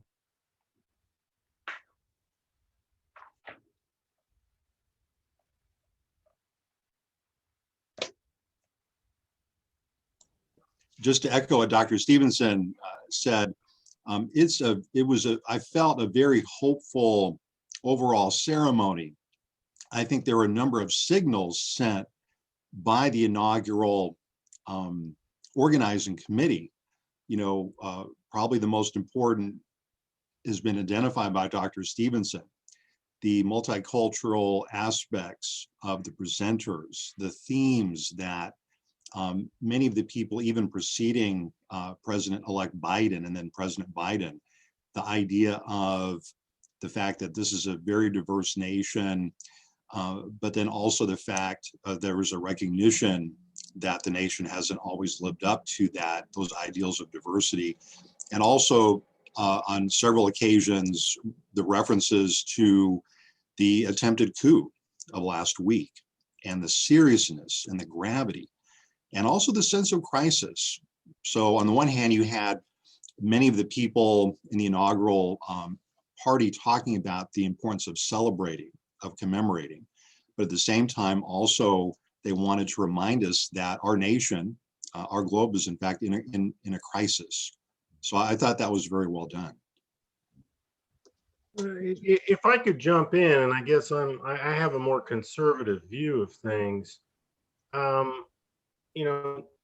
Now President Joseph Robinette Biden Jr. And we got to see Hunter finally. That's nice. I think he'll be on the screens here coming, shortly. But when you talk about demonization and you talk about, as Joe Biden did, truth over facts. As a political scientist who deals in empirical evidence, I would like to know, what are the falsities that have prevailed here? We know for one thing, in Pennsylvania, there were 200,000 more votes than people on the rolls. I know as an Arizonan who has a place just right near Clark County, Nevada, 200,000 ballots went out to dead people's pets, and magically Donald Trump was not on the ballot. So I think if Joe Biden is really interested in reconciliation, I think he has to convince the rest of us who, the 74 million who maybe didn't like Trump but voted for him, because we don't want socialism. What are you going to do about this? I think all of us as academics, we investigate certain problems, and you go and you look at something, and sometimes your theory doesn't hold. So I would like to see some investigation into Michigan, this Canadian company, and that ran the elections. I'd like to see what happened in Clark County. I'd be happy to go over there and drop a few quarters in the slot machines when I'm next out in Arizona. And I'd like to know what happened in Georgia We didn't have problems in Florida, unlike 2000. But I think this idea, and I have to say this, if you go back and read the Federalist Papers, 10 and 51 in particular, James Madison made the case that a fire in one state would not become a conflagration in another. We learned this lesson in 2000 in Florida. So, the founders really didn't deal with narrow elections. Their way to deal with it, Jefferson, Madison, the rest of them, was, you throw it to Congress and let them figure it out. So we're not really good with close elections, but I do think, going forward, and I appreciate some of the words of President Biden, but to say, we're all crazy people, we're being canceled left and right here. We don't have Parler, we don't have Google, we don't have Amazon, we don't have anything now to be able to express our views that, this election had some problems. And, maybe the President Trump or, ex-president now didn't express it right. But, there's some problems that we need to figure out for all of us as Americans. We've got to have confidence in these things. And so to dismiss all of us, some half the country as a bunch of crazy people who descended on the Capitol, I think is a wrong-headed move. We're not racists.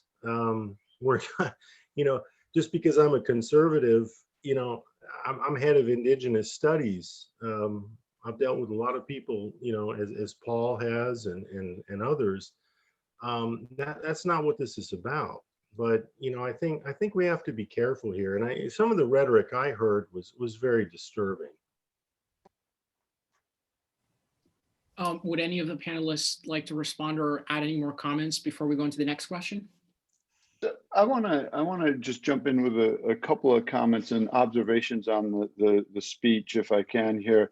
I thought there was, Biden had a very difficult line to walk here, which is to say he had to try to express some measure of optimism, but he also had to acknowledge any range of crises that the country is facing, and the population more broadly, not just in the United States, is facing. And so I was struck by some of the ways that he tried to do that. One can dispute whether this was successful or not, but I think when he talked about can enough of us come together, right? That's a different approach. The soaring rhetoric of the Kennedy ask not what you can do for ask not what your country can do for you, but what you can do for your country wasn't there. It was a can enough of us come together. I think this effort to sort of think through these challenges and where's this line and how to walk that line between being encouraging but acknowledging the challenges is really, really difficult to navigate in this kind of scenario. And the acknowledgement of, I think it would have been impossible for him to give this speech and not acknowledge or discuss in some way what happened 2 weeks ago, right? I don't think it would have been, any president could have done that, regardless of what president, past, future, et cetera, you might want to talk about. And I mean, anyone might want to talk about that. I think that presented a real challenge for him, and I'm interested to hear some comments throughout on sort of how do you feel he navigated that. Paul, it looked like you wanted to jump in with something there too. Well, I think there was a very interesting piece that came out this morning. Retired Army Colonel Andrew Basovich, who also lost his son in the Iraq War in 2007, wrote what I think is one of the best short op-eds I've ever read. And the title is, and I think Rich would appreciate this, the title is Curb Your Presidentialism, Some Post-Trump Advice for a Biden Administration. And what Colonel Basovich is trying to point out is that, and again, it's a theme, Matt, that I think you also was kind of skillfully woven through the entire inauguration. It's kind of on us now. And we talk a lot about presidents and leaders, the historic nature of the day. We also want to acknowledge the incredible historical nature of the election of Vice President Kamala Harris. That's an incredible fact. of history for this nation, and it is an incredible accomplishment. I think we should pause to honor. But at the same time, I think, again, echoing Andrew Bacevich, it's really on us now. And a big theme, I think, President Biden's remarks was to really, put the ball in our courts and to think about democracy. And he talked a lot about democracy. So, what is democracy, right?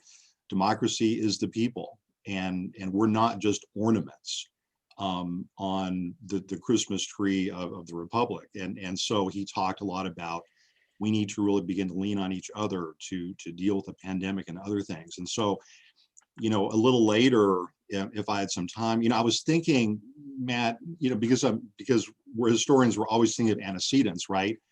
And I was thinking about two other crisis moments in the history of the Republic. And I thought a lot about President Lincoln, Abraham Lincoln's second inaugural, which he gave, of course, in the middle of the Civil War, which was not a peaceful transition of power, right? And then I also thought about a speech that Franklin Roosevelt gave during, in 1934, not an inauguration speech, but a fireside chat titled On Government and Capital. And the themes of both of those were about self-activity, and you mentioned earlier President Kennedy's, not what is your country doing for you, but what can you do for your country? And that theme of self-activity, what are we willing to do as Americans to make the country a better place? I think that was, to me, the strongest pitch that I heard made today, and probably the most promising.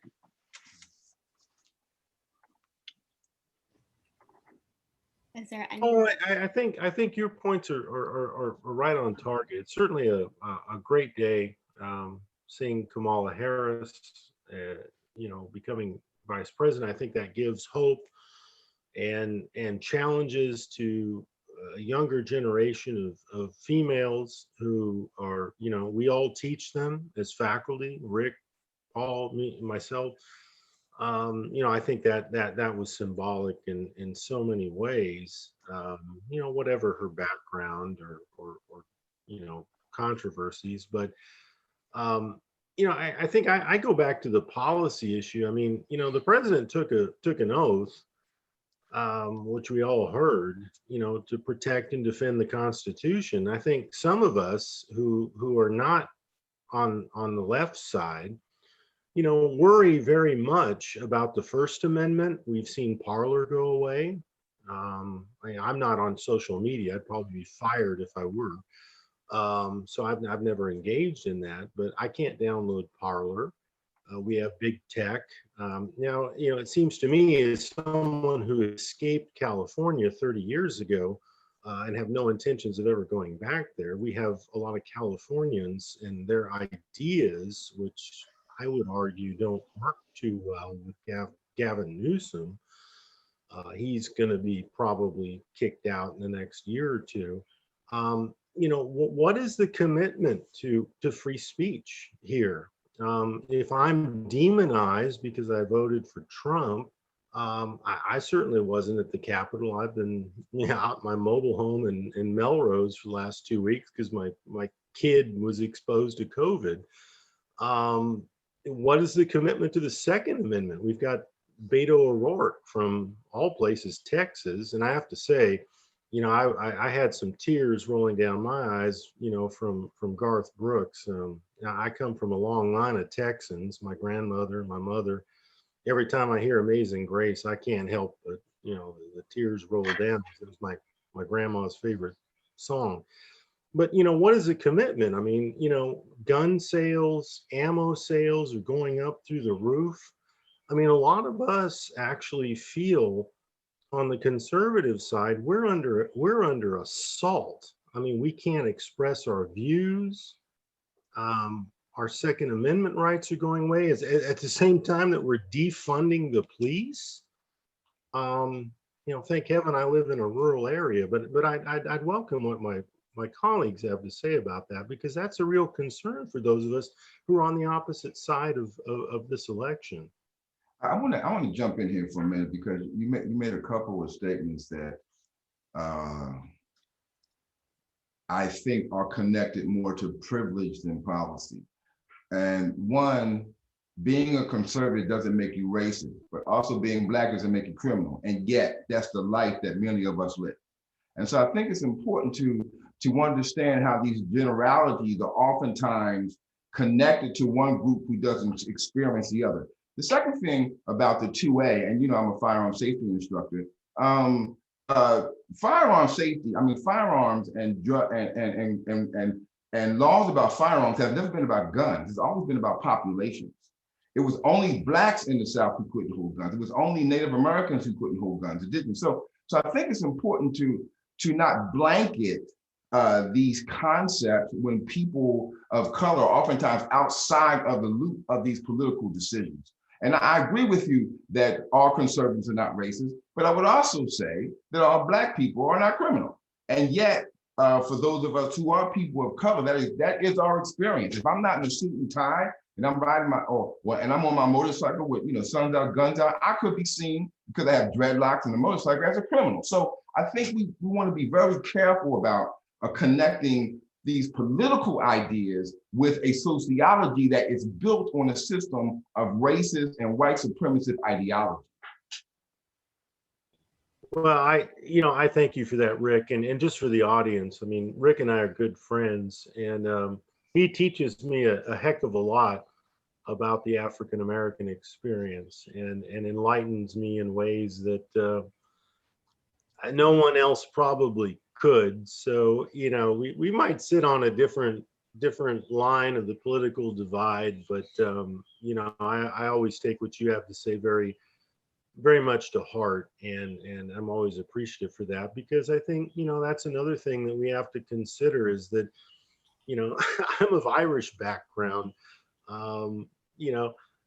Rick and I were talking a few weeks ago or last week about the experience I had. I was out in Arizona at a Native American reservation, and it was about a year ago, and I got stopped by the police, the Native Nation, the Wallapai Nation, and the guy gave me a ticket for running a red light. I'd been sitting there for 5 minutes trying to get internet connection to get back to Kingman. And he pulled up and pulled me over and gave me a ticket, and I dealt with it. But it was like, I had this thing on my on my rental car from Vegas. It said, white guy, nail him.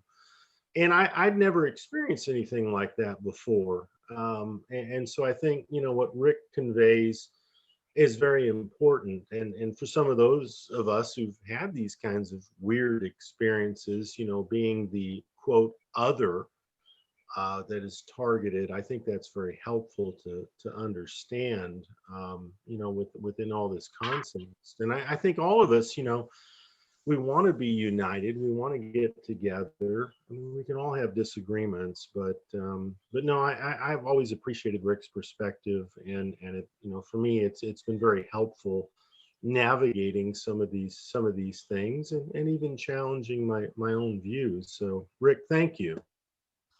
Yeah, I thank you. And for everyone listening and for the panelists, this is supposed to be a discussion. We wanted a range of opinions that are included. So it really is supposed to be an unbiased discussion. And I do think at the end of the day, that reflects the Gator Nation. It's not one side. If we can't have a discussion and come together, then I think, what does that say about us? So I really do appreciate the discussion from both of you. And I think it is a lively discussion. And I think that's what we're here for, is to talk about different views. I would like to go on to the next question, which is directly for Dr. Stevenson. So throughout the campaign, Biden really does give credit to the African American community for having his back during the primaries and general election. So how does that aid during the voting process, translate forward going into the administration, and making sure it's not just performative action, but true allyship? I think there's a couple ways of approaching that. First of all, just the role of Black women in getting out, not only the vote, but also the role that they play in leadership. You've got Marilyn Mosby, who is the state attorney in Baltimore. You've got Keisha Lance Bottoms, the present mayor of Atlanta. You've got Stacey Adams. So, there's a collaborative now where the Black community feels as though they have a stake in politics. I am 68. I voted since I was 18. I've only voted 3 times for the person I wanted to win. twice for Obama, and then just recently. So, you know, most often it's been the lesser of two evils. And it's important to understand that in the Black community, politics are far beyond just voting for a person. It's voting for policies that benefit our community. And for the most part, especially for the Republican Party, a lot of those policies don't benefit us. These tax cuts that benefit billionaires, they don't benefit us. You know, some of the healthcare policies, they don't benefit us. And so I think that Biden was very clear, especially even when he selected Vice President Harris, to understand that there's a connection there and a fluidity that comes with being Black and political, and that the women play a very important role in making those successes come to pass. Would any of the panelists like to respond or add anything before we move on to the next question? I want to jump in on a couple of points here. First, you know, in response to that particular question, I want to say that I think Rick's point about the African-American community, about the role of women in the African-American community, especially in the political role of women in the African-American community, is a vital point here. Really, really critical.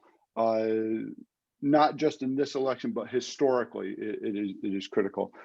I also want to highlight, of course, that we are just 1 year removed from the 100th anniversary of women's right to vote as well, right? You know, so there's another broader component of that we need to think about and acknowledge here. So the symbolic nature of having a woman as the first vice president, first female vice president at this juncture. It's taken too long, way too long. Just like it took way too long for women to have the right to vote, and as it took way too long for the Civil Rights Act and Voting Rights Act and all of those things to be passed. But it is vitally important to recognize that, and not just as a symbol, but as a qualified candidate, right? The qualifications for the office too, right? You know, so I wanted to highlight that. I also wanted to go back on just a couple of points here. I think it is important to note, you know, First Amendment applies to government in speech, not to private companies in speech. And so we need to at least acknowledge that and recognize that. I do also want to think a little bit about Biden, and I want us to come back to the question of the inauguration and what this means here. Biden as a candidate, and sort of think about how things have changed from when the primaries, if you can even remember back that far, and the campaign Biden was running as a primary candidate versus the campaign Biden was running as a general election candidate versus the positions he's had to try to take now as the president-elect and now president. So he was the only one, really, of the Democratic candidates to run a campaign that was unique to 2020. Even though he originally started sort of campaigning for effectively an Obama third term, right? You know, that he really tried to connect himself to Obama early on, but he was doing it in a way that was very much about a 2020 campaign, whereas all the other Democratic candidates, effectively, if you take Warren, Sanders, if they ran their campaigns, and Sanders is the most obvious example, they ran their campaigns in 2016, as Sanders did. His campaign didn't really change any from 16 to 20. It was the same essential campaign. Warren could have run her campaign in any year, more or less.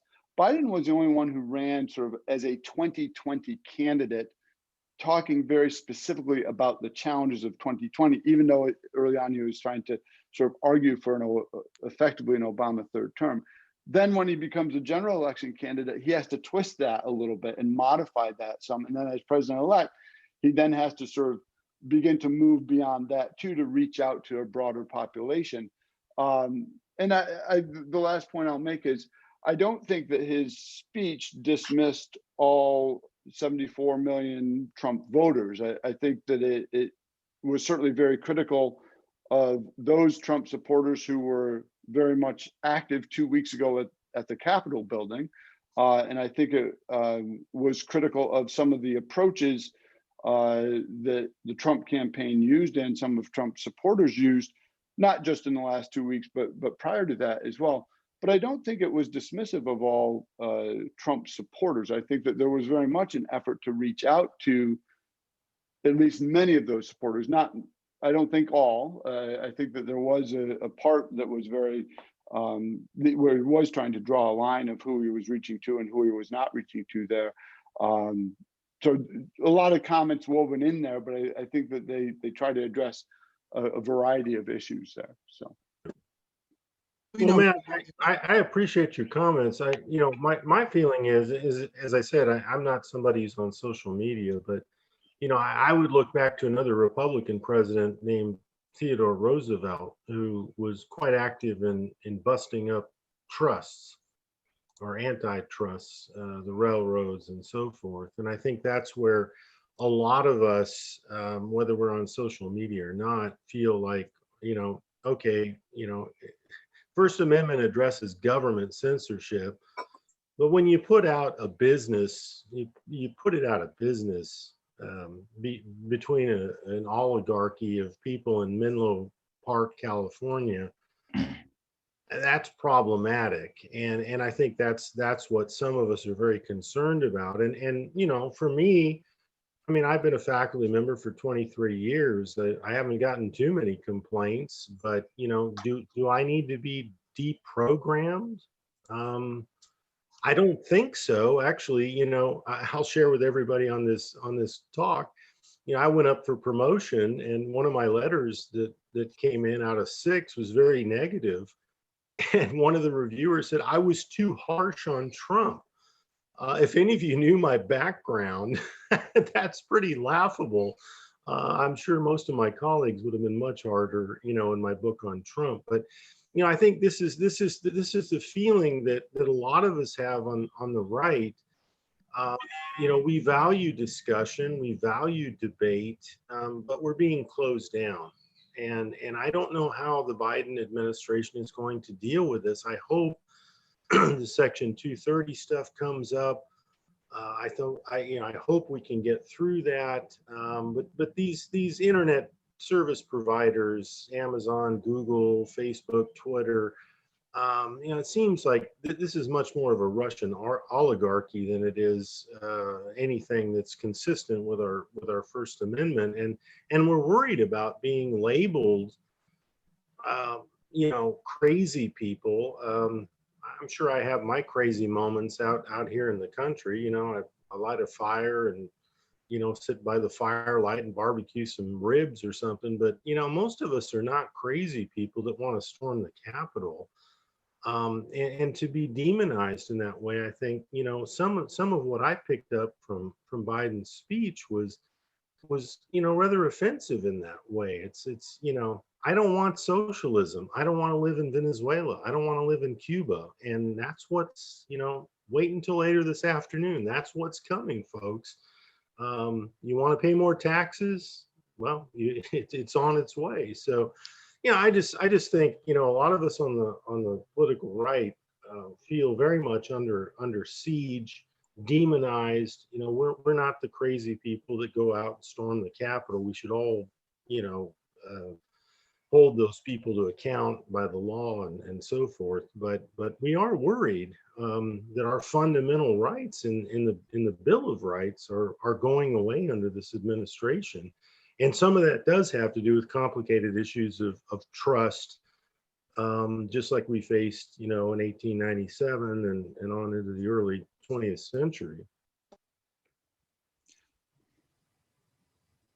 Well, Rich, I wish I could understand your point of view, but right now I'm very confused. I thought we were going to be talking about the inauguration, and you have. But and we're friends too, but the idea that this election was stolen, Rich, is just it's ridiculous. And what I don't want to do though is I don't want to turn this is about the inauguration, right? It isn't about arguing about what happened in Maricopa County or Harris County, but I just have to really disagree fundamentally with that premise that you made earlier. But the other thing I think we should acknowledge is that the United States was never set up along the political spectrum of left and right. You mentioned earlier the 10th Federalist, and I've read the Federalist Papers. I know we all have in this panel. The founders had a conception that was never left versus right. It was the many and the few. That was the conception, or the people out of doors who were seen as the threats. It was never like a threat from the left or a threat from the right. You mentioned earlier Amazon, very powerful interests. What I was thinking of in President Roosevelt's 1934 fireside chat was he also spoke during a time of crisis, like President Biden was speaking about now. I think we need to understand that. Again, this isn't really about left or right. This is about a nation which is really in mourning. Many of us have lost family members to the global pandemic. Many of us have health providers in our families. Like I have 2 nephews and nieces who are nurses, who are living in Alabama under siege daily without adequate PPE. And they're seeing many people die. And last night, for example, and even during the inauguration today, we saw really the first effort to kind of bring together a national recognition, a mourning, right? And those are the types of things I think that were highlighted during the inauguration. It's not about, you know, your victimhood or my victimhood. I just don't really agree with that. It's about understanding that this is a moment of crisis. Are your Second Amendment rights under siege? I doubt it. I mean, I'm a gun owner too. I've always owned guns, right? I was in special forces. And I don't know any fellow veteran who really feels like our Second Amendment rights are under siege. Are my First Amendment rights under siege? I mean, you and I are just having a public conversation right now. It's listened by hundreds of people. So, no, Paul, I appreciate that. And I mean, we've known each other for some time and served on different committees. And I am so grateful for all the work you do and the Proctor Oral History Program. You've helped me out immensely with some of the things I do in Indigenous affairs. And I hope you'll continue to. No, I think that's a very good point. And you know what? Frankly, I didn't know that you had been in the service, and so I want to thank you for that service. My dad was a Navy vet for, you know, he was in for 4 years during the Korean War. All of us owe you a debt of gratitude for that service. And I agree with you. You know, it's not that you know, I think most of us, at least, I don't know, I can't speak for anybody but myself, but most of us, you know, in the academy, we don't feel like there was widespread voter fraud. I think there were localizations, and I think that's all I'm trying to convey, is that, you know, it'd be nice to look into those things and get those things settled. We have a federalism, you know, a system of a division of powers between the federal government, the states, localities, water districts, school districts, et cetera. You know, it would just be better, you know, from my own understanding, you know, if we had confidence that you know, we can correct some of these things going forward. But your points are well taken. You know, I like you, I'm a gun owner. You know, most of the time I shoot squirrels off of my peach orchard. I don't usually hit them, but they kind of scatter and they leave my peaches intact. So, you know, I don't feel like anybody's coming at me right now. You know, that's not really the issue. I just hope that, you know, as a country, we can remain respectful of our traditions and the Bill of Rights, and particularly with free speech. And, you know, you all are great, from Dr. Jacobs to Rick. I mean, he and I talk a lot. You know, and I enjoy getting your perspectives that may be a little bit different from mine, and vice versa. And I hope, you know, Paul, I think you made a good point. You know, Joe Biden was trying to reach out, and I'd rather look at the positive and the better angels of our nature. You know, I hope that we can put this country back together, and you know, everybody can move forward in a positive direction. God knows we need it. And I think your point on the empathy that Joe Biden showed for the 400,000 Americans, you know, as he mentioned, that's as much as anyone could imagine. That was a total number, I think, of the forces we lost in World War II. And I think that was one of the major things that was missing with Trump, was that empathy. And I thank you for pointing that out.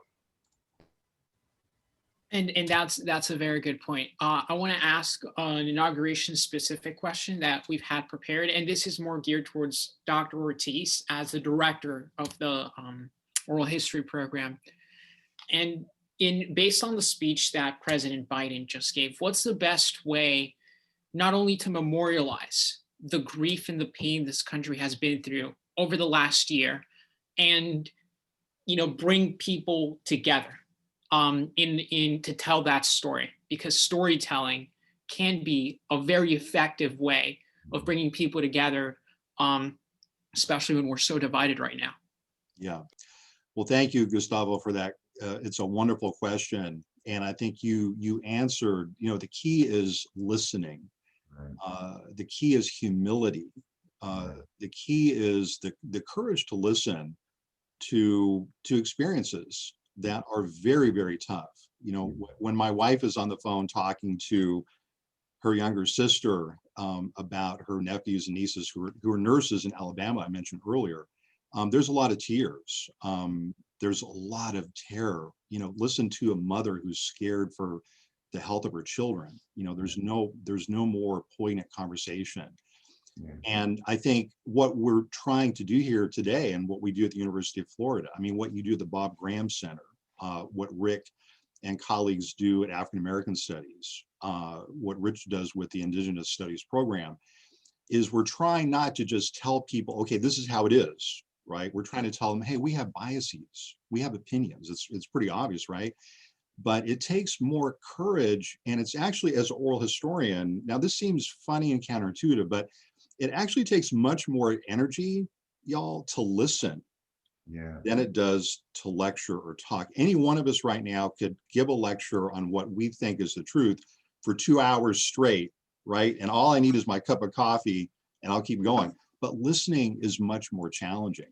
Yeah. And one of the things, at the risk of self-promotion, that we're doing at the Samuel Proctor Oral History Program is a global pandemic oral history project, where we're really emphasizing listening to the stories of healthcare workers, of essential workers, especially people at the grassroots who are not always recognized, right? I was reading through past presidential inaugural addresses, and I think President Obama's first inaugural address, he acknowledged, inventors, famous people, and everything like that. But he said, really, the people who we need to acknowledge are the people way below that, right? The people who never, the nurses' aides, the CNAs, the grocery clerks, those folks. And isn't it ironic that the day before we realized the global pandemic was indeed a crisis, many of us would walk into a grocery store and take for granted the hardworking clerk, or the person bagging, or the person stocking those shelves. And we look down upon them. And we would say, oh, if they don't like what they're making in terms of wages, then they should just get another job, right? Or we would take for granted that the medical receptionist who did the intake for us, or for our children in the ER and the dental clinic, right? Well, we stopped taking them for granted the day after the crisis hit, right? And we came up with this concept of essential worker. And I want us to think about that, because at a certain point, this crisis too shall pass, right? We shall get beyond the global pandemic, but we have to, what did we learn? We learned that we're all dependent upon each other. And that's the wonderful thing, I think, that storytelling and oral history teaches us. And the last thing I'll say about that is, another form of segregation, which is we don't often talk about. We've talked about racial segregation, we've talked about sexism, we've talked about segregation based upon political opinion, but we have another type of segregation that those of us in oral history often see as really damaging to the society. And that is segregation between age groups, right? And older folks who stop talking to younger people and vice versa. And I know what the work that Matt Jacobs and the Graham Center does is to try to keep that dialogue open across the generations. Because once we lose that, then we fracture as a nation. And that's something we really value in oral history is, sometimes people will call me on the phone and say, Paul, hey, there's this 95-year-old World War II veteran. I would love to have you interview about his experiences. And my response is, I would love to interview that veteran. I grew up in a family of veterans, but I would rather have a 20-year-old University of Florida student or, a 20-year-old Santa Fe College student interview that veteran. We'll teach them how to do it. But we want to really encourage those cross-generational dialogues. Can I offer interjection on that as well?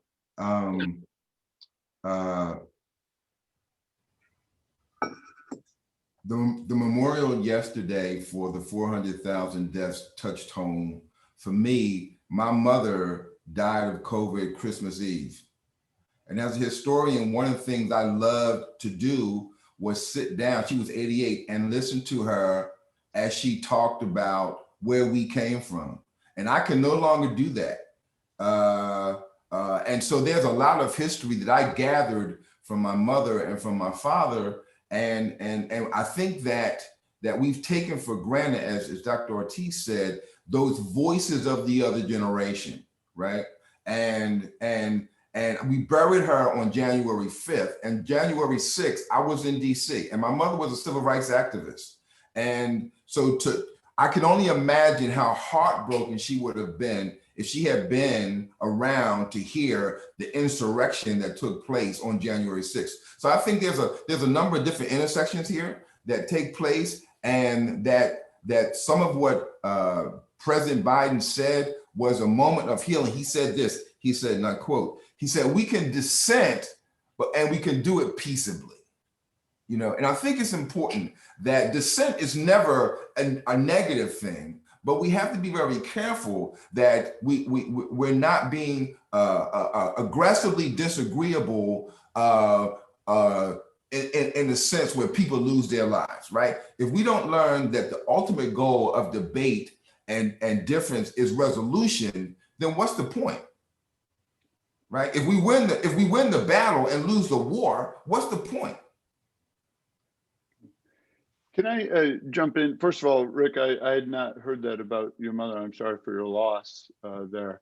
I wanted to also, one of the questions that popped up in the Q&A also asked about this notion of the phrase uncivil war too. And this goes, so we've had a lot of questions or comments about kind of civil debate. And one of the motives of the Graham Center is to promote the principles of civic engagement, public service, public leadership. And one of the ways that we do that isn't just by promoting civic engagement, but by promoting civil engagement too, right? And so when we put this panel together, we knew that there were people of different points of view. That was in part the point, right? So that we could in part model how you civilly engage with folks with whom you may disagree. Right. And so that was, in fact, one of the points of how we organize this. I also want to come back to the main question that was just asked of Paul and that Rick commented on, this question of storytelling, empathy, and how do we come to a sense of national reckoning in a sense, right? And I teach courses on the Vietnam War, US Middle East relations, international politics, those kinds of classes. And one of the exercises I do both in the Vietnam War class and the US Middle East relations class, it's the same exercise, but it comes from a different point. And that is to ask students, how would you design a memorial for Iraq and Afghanistan, right? So, and we get at that by reading documents and looking at the discussions and debates around the design of the Vietnam War memorial. In the point of that, and where I'm going with this, is that when you think about how you memorialize something, you have to ask yourself some fundamental questions. Who or what are you memorializing? For whom are you doing that memorializing? Like, who is the memorial for? Is it to recognize those who have fallen and who have been lost, or is it to somehow honor and soothe the survivors, right? Every time you have, whether it's a war, a pandemic, anything where there's massive loss, obviously we tend to tally the toll, if you will, and those who are lost. But there's an equivalent toll that never gets tallied in those who survive, right? And how they have to navigate that. So when you think about how do we make sense of the reach of the pandemic. And this is, we're talking here about the American side, because the American deaths have been over 20% of the global total. American cases have been almost 25% of the global total, at least of those that are known cases.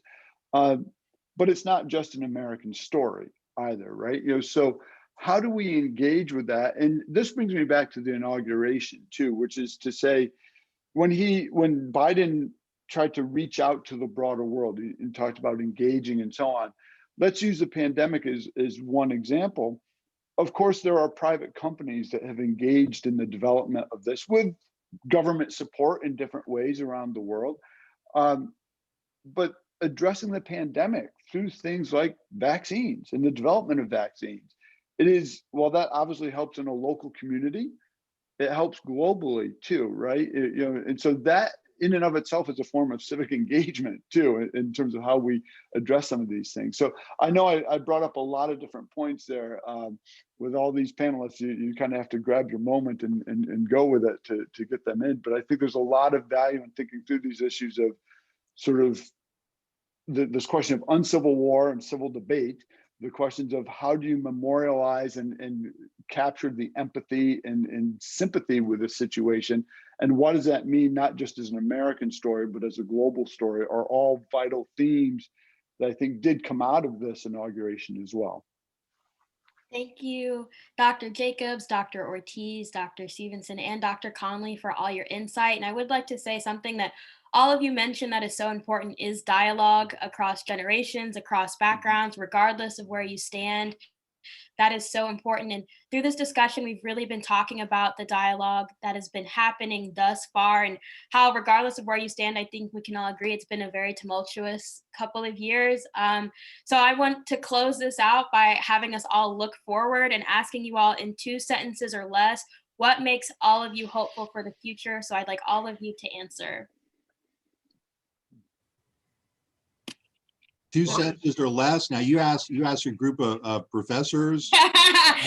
2 sentences or less. Okay. Our ability to listen and our ability to listen to each other, and to come together in unity. I think that for me, the fact that we have a vice president who graduated from an HBCU will begin to shine light on the fact that historically Black colleges and universities were not an alternative, as former education director DeVos said, but it was the only way to get into school. And though some PWIs may begin to lose students, we start focusing on that, HBCUs have been our foundation ever since the early 1800s. You know, what I love most about being at UF is that I get to work with people like Paul, who can help me along with others in his group, to figure out how to interview Native Americans. I was out a couple of years ago in South Dakota with a spiritual guy, and what Paul said was very important. It's the listening. I asked very few questions, but I got a whole lot of information, and it was intergenerational and so forth, over 5 or 6 cups of coffee. But I think this forum that Matt and others have put together, I think it's critically important, because if you look at Rick and I, and we're sometimes walking down University Avenue, we're pretty different folks, but we get along, and he tells me things that open my eyes, and I'd like to think sometimes I have something important to say that might open up his. But we're all friends, and I think that's what the Graham Center has been trying to accomplish for a long time. I've had lots of debates with my colleagues and grad students, and we put on our partisan hats, and we go out and we get a beer or a cup of coffee afterwards, and we laugh about stuff. And maybe something about all this craziness in America, we just maybe don't need to take ourselves so darn seriously all the time. And I just feel blessed that I have colleagues like Paul and Rick, Matt, and others, that I can converse with. And it's okay not you know, we don't always agree on everything, but, you know, we educate each other on how we see the world, and you know, a little faith in the good Lord. We, you know, we go forward, and we're all positive. And so, you know, for the students out there, that's the other thing I'd say is that, you know, what Paul was talking about, and Rick too, and I know I've gotten more into this, you know, come join our programs. I'm part of American Indian and Indigenous Studies. You know, Paul is part of the Samuel Proctor Oral History Program. Rick is doing some really important research in African American studies. Come see us. Well, I guess you can't with the pandemic, but at least email us. And, you know, we have all sorts of opportunities for folks out there, and this is a good way for us to come together. So I look forward to hearing from some of you out there in the audience, and I'm sure Rick and Paul feel the same way. So thank you, colleagues. Thank you, Matt. It's been a great afternoon. And I'll just say the 2 sentences, I can cut it to one. You, by which I mean students, you are what inspire me and give me optimism, because the work with you, there's not a day that goes by that I'm not asking myself as I'm walking into campus, how is a student gonna, you know, floor me today, right? You know, and it might be through the wonderful job that Gus and Janai have done today, really great job. It might be through a question in a class, right? That was like, wow, I've never thought of that way before, right? It might be through watching some student overcome enormous personal struggle, first generation student, you know, working their own way, paying their way through college, and they don't even necessarily get the A on the paper, but they come up and they got a B, and they're like, that's far better than I ever thought I would do, right? And sort of that sense of inspiration. It doesn't always have to be the person who's at the top of the class, who's doing the great research project, all this stuff. Sometimes, often, it's the 90% of life that is showing up and doing the day-to-day work and finding inspiration and optimism. And I see that in so many of our students. The only thing I would ask of you is please wear a mask in campus buildings. Please wear your mask in campus buildings. There's not enough of that going on. So please do that. That will help all of us get back to you in person much quicker, okay? And thank you everyone for your participation. And thank you again, Janai and Gustavo, for your wonderful work here today as well. So I don't know if you want to have any closing remarks or not. I think we're about to wrap up here. Yeah, I think that's it. Thank you, Dr. Jacobs, for the closing remarks. Thank you to all our great panelists, and thank you for the audience. Please stay safe. As Dr. Jacobs said, please wear a mask, and you know, it's all about listening to each other. Have a great day, everyone.